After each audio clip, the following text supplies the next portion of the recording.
Hey, what I wanted to do today was derive the power reduction formula for the integral of sine to the n of x dx.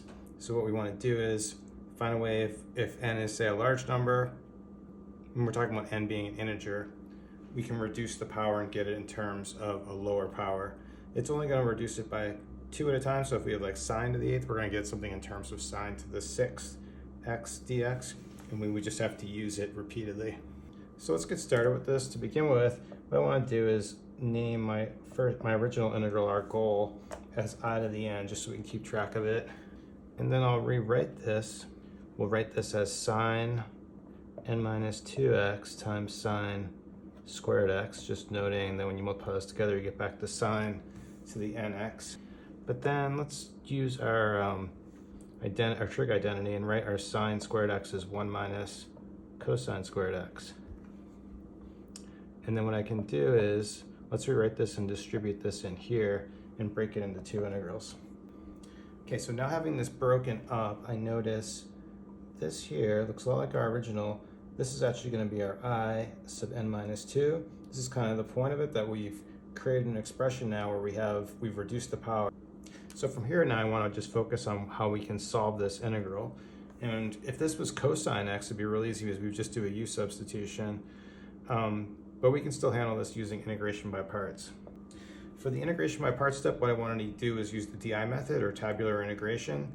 And I've set this up here where we're going to differentiate. I've taken out a cosine, we're going to differentiate that cosine, and that allows us to integrate what we wanted over here with just the one cosine.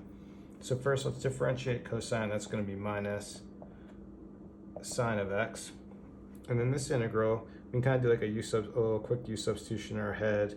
If sine x is our u and this is our du, then we basically can just use the power rule and integrate this as sine n minus 1 x over n minus 1.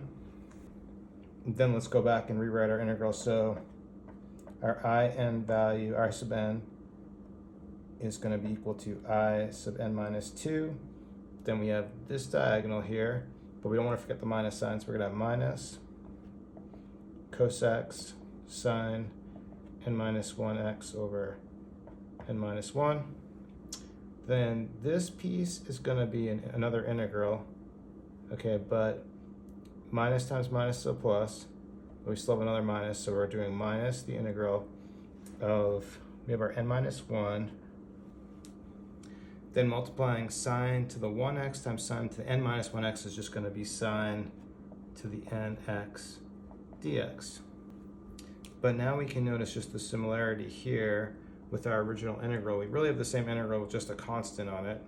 So this thing here is actually going to be, we can write this as I sub n over n minus 1. In integration by parts, when you get back your original integral and you're subtracting it, you can then go back and try to solve for that integral, the original integral. So what we can do then, we're subtracting it, so let's just add the same thing. We'll add an I sub n minus 1 here.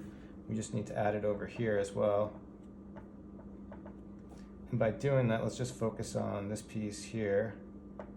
So we're saying we have here I sub n plus I sub n over n minus 1, but we can kind of pull out the I sub n just to isolate it. And so then we're adding 1 plus 1 over n minus 1. But if we get a common denominator, we find that this piece here is actually just n over n minus 1. Okay, so continuing from where we left off, we just want to find our original integral, so we want to solve for I sub n. We can isolate this by just multiplying on both sides n minus 1 over n, because here this is going to cancel, and so we just left with our I sub n. Then we want to distribute this in here. So for our solution, we're going to have n minus 1 over n, I sub n minus 2. Then in this piece, the n minus 1s are going to cancel here.